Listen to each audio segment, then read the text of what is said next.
Não estou invadindo a vida privada dela, não sei o que ela faz, deixa de fazer, se ela está comendo A, B, se ela tem namorado, não tem. Não me interessa. A questão é de doutrina, do regulamento interno, de Bíblia e da figura pública. Nada mais do que isso. Então, respondendo a pergunta, eu particularmente creio que ela nunca saiu do EPDA e não vai sair. Quando a gente pensava que ela estava fora, por trás dos bastidores ela estava. Por isso que certa feita o Davi Filho falou para mim, e falou verdade, falou para mim, ninguém veio dizer.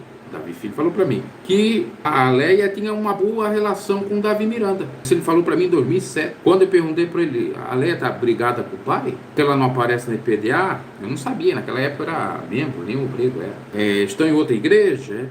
O teu pai não dá bola, o missionário e tal. Eu disse, não, é esse falo. Porque o caso que ocorreu, aquele embrolho, foi lá em 2005. Quando eu perguntei, já era final de 2007. A própria Leia já disse que o pai telefonava para ela. Dizem até que, caso seja tudo verídico, vamos acreditar assim, que quando ele estava sofrendo lá o ataque, o trote, ele ligou primeiramente, foi para ela. Então, isso também é uma outra coisa a ser dita que muitos não querem que seja dito isso. O missionário sempre defendeu os filhos dele, seja a Leia, seja a Débora, seja Davi, seja Daniel, tendo erros ou não tendo erros, defendeu todos eles. Coração de pai, aquela coisa que eu estava falando. A mãe provavelmente já perdoou a filha. Vai ficar com rancor, sabendo que a gente está nessa vida de passagem. Não dá para ficar. Erro, todo mundo tem erro. Ninguém é mais santo, ninguém é mais perfeito. Então a gente tem que analisar do ponto de vista da família, assim que você analisa a sua própria família. O que você não quer para sua família, você não vai querer para os outros.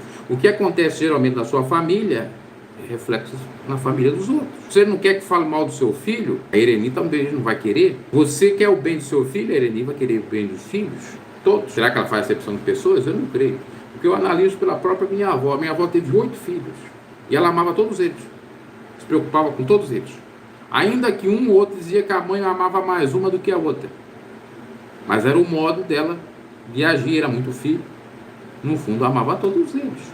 Até os netos, que eram 18, 19. São, né? Porque graças a Deus não faleceu nenhum. Eu me lembro disso e faço paralelo e entendo nesse sentido. Seria correto o que acontecer?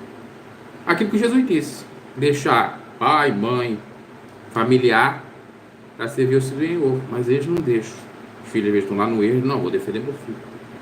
Porque eles vão atrás de um outro versículo que diz que aquele que nega o seu familiar faz pior que o infiel, negou a fé. Ou seja, na realidade, aquele que não acolhe o seu familiar faz pior que o infiel, negou a fé. Os eles acolhem. Mas cada caso é um caso. Acolher no sentido de amor, e a questão de... até foi feita a análise do caso dela e a punição, que diz respeito à vida espiritual, né? Então, meus caros, é mais ou menos isso aí, a tônica das coisas.